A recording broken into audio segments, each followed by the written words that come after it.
Il y a un autre aspect qui t'inquiète et qui concerne l'ensemble de la Serie A, mais que l'Inter incarne finalement, c'est la pénurie de buteurs. Alors explique-nous.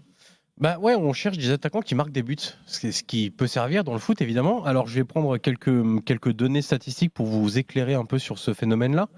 Parce que tous les buteurs qui étaient en tête des classements des buteurs les saisons passées, au pluriel ou juste la saison dernière, aujourd'hui se retrouvent en grande difficulté, alors que souvent on a quand même des attaquants vraiment d'excellent niveau intrinsèquement sur le profil, sur ce qu'ils ont déjà montré, etc., à la fois en Coupe d'Europe, mais aussi simplement dans le championnat. Donc Lukaku, c'est 3 buts en 17 matchs de Serie A. Vlahovic, c'est 8 buts en 20 matchs, 1 sur les 11 derniers, toutes compétitions confondues, du côté de la Juve. Et Tammy Abraham, c'est 6 buts en 29 apparitions en Serie A, 0 but sur les 12 derniers matchs, toutes compétitions confondues. Lautaro Martinez, c'est 1 but sur les 9 derniers matchs, toutes compétitions confondues avec l'Inter. Giroud, c'est 8 buts en 26 apparitions et que 3 buts en 2023, toutes compétitions confondues avec le Milan. En fait, j'ai pris quasiment tous les gros clubs italiens, sauf le Napoli, mais on y reviendra un petit peu plus tard, qui a d'autres problèmes de neuf, mais plutôt liés aux blessures, là, pour le coup. Mais si on prend spécifiquement le cas de l'Inter, d'abord pour commencer, on a des attaquants qui sont...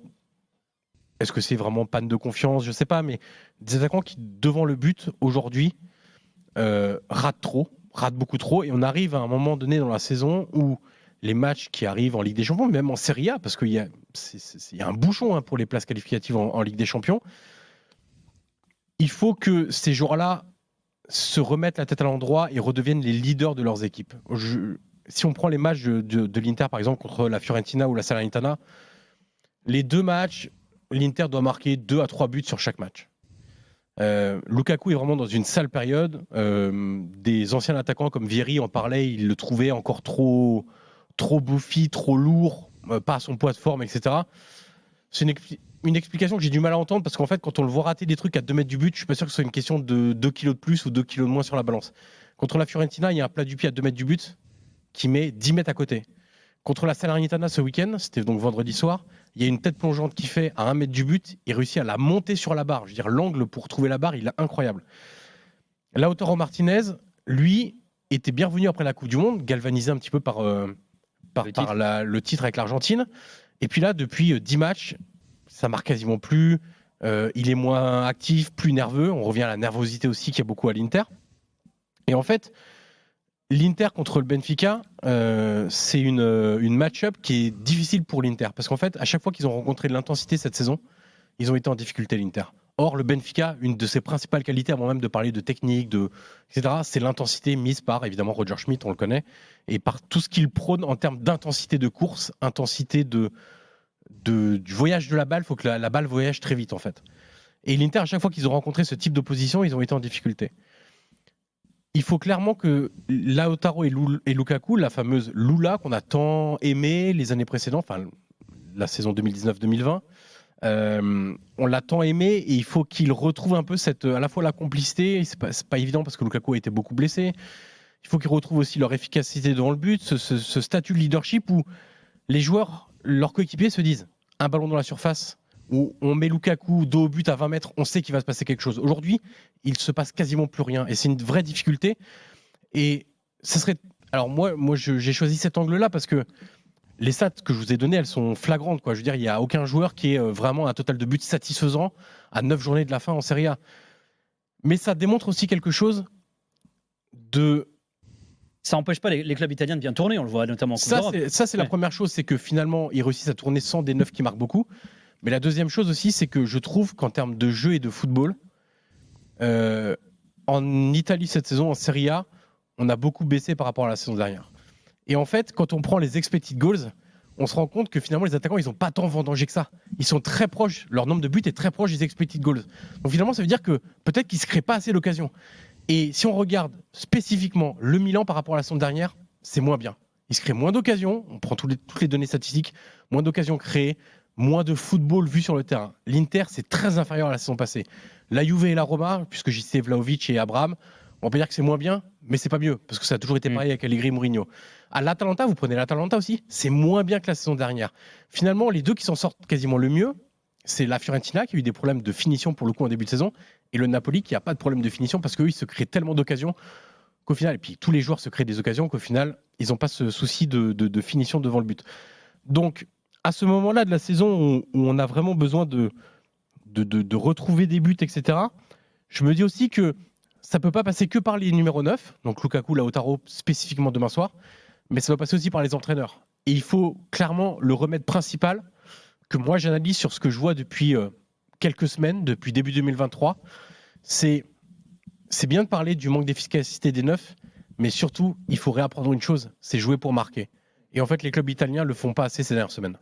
Fred, alors en préparant l'émission, toi tu disais on n'a pas trop de problèmes de buteurs finalement en Liga, mais il a dit un truc toi que tu as souvent dit aussi, c'est que le niveau a tendance à... Il est peut-être moins bon que l'année dernière en Italie. Toi tu as fait le constat également en Espagne. Oui, aussi. oui, alors justement, mais le niveau global de la Ligue espagnole baisse. Il suffit de voir les résultats en Coupe européenne. Bah, c'est là où il y a une vraie différence entre la Liga et la Serie A. Moi je dis pas que c'est le niveau qui baisse. Non, c'est je dis que c'est l'état d'esprit des entraîneurs qui aujourd'hui ne jouent plus pour aller marquer un but de plus que l'adversaire, ce qu'ils ont démontré depuis plusieurs années en Serie A. Moi, je pense qu'il y a une faiblesse, une baisse de la qualité de la Liga partout, sauf à 2 postes clés quand même, qui sont les buteurs et les gardiens. On a des super gardiens en Espagne. Je pense qu'on est le pays avec les meilleurs gardiens. Franchement, quand t'as... Et je ne parle pas que d'Oblak, et je ne parle pas que de Courtois, je ne parle pas que de Ter Stegen. Enfin, mais on n'a vraiment pas trop de problèmes en Espagne. Et c'est vrai qu'au niveau des attaquants, c'est pas mal. Et en plus, quand on voit Enes Unal, le gardien, le joueur turc de Retafe, il est 3e meilleur buteur. Ouais, mais toi, c'est vieillissant quand même. C'est Lewandowski. Oui, Benzema, après, mais devant, mais après, vous avez quand même, les Rossellou, de l'Espagnol, Borja Iglesias. Bon, Iago Aspas, c'est vrai que c'est plus vieux. Borja Iglesias, il est plus jeune, etc. Mais c'est pas la question. Aujourd'hui, je trouve qu'on a quand même, toutes les équipes ont quand même 1 ou 2 mecs où tu sais qu'ils peuvent marquer. Voilà, parce que je pense que ce qui est où ils sont plutôt satisfaisants par rapport aux occasions qui se présentent. Mais tu vois, sur le papier, si tu prends strictement sur le papier, en Italie, on les a ces mecs-là. Je veux dire, Abraham, Lukaku, Lautaro. Mais ils sont moins prolifiques que la saison dernière. C'est ça. C'est qu'ils sont dans une passe où ils sont moins prolifiques. Tu vois, parce que si tu calcules, là, on est à peu près à... Alors, il y a toute une série de joueurs qui sont à 12 buts, ils sont à 0,45 buts par match, qui est quand même très très bien. Polo, je me tourne vers toi, parce que c'est vrai que si on reste vraiment sur la froideur, c'est-à-dire la stat et le factuel, alors Füllkrug qui est devenu un peu finalement le symbole de cette Mannschaft qui arrive moins à marquer, on a Griffo derrière au classement des meilleurs buteurs, qui est un ailier à Fribourg. Pareil, c'est pas des vrais neufs en fait. Ouais, c'est ça. Nkunku, ça. Oui, mais en fait, ce qui fait peur, c'est un peu un problème en Allemagne, c'est-à-dire qu'on est entre nostalgie et incompréhension, parce que dire que Füllkrug est en tête des buteurs de la Bundesliga, c'est oublier Lewandowski, c'est oublier Aubameyang, c'est oublier Stefan Kiesling, c'est oublier Huntelaar, Mario Gomez, Dzeko, Luca Toni, ce qu'on avait les 10-15 dernières années, et oublier par exemple Haaland qui est parti en Première Ligue. Donc si on reste sur un pur neuf, c'est quand même assez déprimant. Moi, je trouve en plus les grandes équipes allemandes, sauf qu'à particulier, elles ont toujours eu des grands buteurs. C'est pour ça que Gerd Müller est toujours dans la mémoire du football allemand comme le buteur ultime. Et c'est vrai que, alors, il y a des révélations évidemment, Koulibaly, mais le problème c'est qu'on ne sait même pas s'il sera là encore l'année prochaine. Un Choupo-Moting, c'est un peu le même problème qu'en Espagne. Il a 30 ans passés, etc. Puis ça n'a jamais été un grand buteur. Donc c'est des Gnabry qui se placent par-ci, par-là, mais c'est vrai que cette réflexion sur le neuf en Allemagne, mais aussi, c'est aussi le prix à payer, entre guillemets, de ce qu'a amené Guardiola, etc., ces 10-15 dernières années, où on nous a fait comprendre qu'il fallait mieux un faux neuf, un ceci et cela. Moi, j'ai jamais vraiment compris ces débats-là, parce qu'un mec capable de mettre un beau pointard, moi, ça m'a toujours plu, tu vois, on sait jamais, ça peut sauver des matchs, et on m'a dit, non, c'est plus possible, parce qu'il faut passer par là, etc. Ok, mais en fait, c'est en train de... Excuse-moi, je te coupe une seconde simplement. C'est le discours inverse que tient aujourd'hui Luis de la Fuente, le nouveau sélectionneur espagnol, qui ferme ce chapitre-là, quoi. Et qui lui n'est pas contre les points, les bons pointards. Mais parce qu'on s'est rendu compte qu'au bout d'un moment, dans les matchs compliqués, c'est toujours utile d'avoir un mec qui est là, qui est capable de mettre un coup de tête. Moi, je me rappellerai toujours cette phrase de Jürgen Klopp. C'est sympa la révolution allemande du football au début des années 2000, enfin 2010, etc. Mais il dit, j'ai plus un attaquant qui est capable de mettre un coup de boule sur le ballon, quoi. Et donc les mecs sont tous à 30 mètres en train de se balader avec le ballon, techniquement parlant, etc. Et alors c'est bien pour Füllkrug, mais Füllkrug c'est pareil, il a la trentaine. Oui, il a 30 ans. Donc puis il arrive comme ça. Il joue au Werder, sans leur manquer de respect. Non, mais ouais, il joue au Werder, on sait qu'il va partir sûrement cet été, etc. Mais voilà, ça reste là. Donc ceux qui ont été les meilleurs buteurs, à part Lewandowski ou qui ont c'est des gars qui sont pas des purs buteurs. C'était Marcus Thuram qui a bien marché pendant un moment et très moment. Et puis tu l'as cité, Enfin, Griffo, c'est un meneur de jeu, c'est pas un buteur. Nkunku qu'on a salué meilleur joueur de Bundesliga l'année dernière, c'est pareil. Donc ça montre bien que c'est un peu compliqué à ce niveau-là.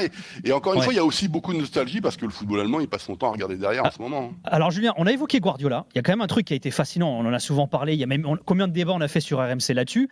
Est-ce que Guardiola lui-même, il n'est pas en train de changer d'idée en recrutant un Haaland et en faisant venir un vrai neuf à Manchester City? Non, pas forcément. Non, je crois pas, parce que l'été d'avant, il avait voulu recruter Harry Kane. Je pense qu'il sait très bien que dans un effectif, il faut même si tu joues avec un faux neuf ou même si tu joues sans neuf, il faut aussi un vrai. Si tu peux avoir un vrai neuf dans un effectif, tu prends. Si en plus tu peux avoir Haaland, tu prends tous les jours. Il aurait pris Kane avant. Si Haaland, ça s'était pas fait pour X raisons, ils avaient déjà Julian Alvarez, qui aurait très bien pu jouer neuf, qui joue neuf d'ailleurs pour City, soit avec Haaland, soit quand Haaland n'est pas là. Donc je pense que dans son esprit, même s'il préfère peut-être même encore aujourd'hui jouer avec un faux neuf, avec un Bernardo Silva en neuf par exemple, dans certains matchs en tout cas, il est très content d'avoir Haaland, mais il n'a pas forcément changé sa philosophie juste parce qu'il a recruté Alvarez et Haaland le même été. Enfin, un en janvier qui est arrivé l'été et un l'été. Je pense pas. Après, est-ce qu'il préférerait jouer avec un faux neuf plus souvent? Peut-être, oui, c'est vrai. Est-ce que à Chelsea, ils aimeraient pas avoir Haaland à la place de Kai Havertz en neuf? Oui, sûrement aussi. Je sais pas. Lukaku est revenu après une excellente saison à l'Inter. Ça n'a pas marché pour lui à Chelsea. Est-ce que c'était de sa faute ou plutôt de la faute de Tuchel? Un petit peu des deux peut-être, ou de la façon dont cet effectif-là a été structuré. Je ne sais pas, aujourd'hui en Angleterre, on a de la chance par rapport à vous les gars.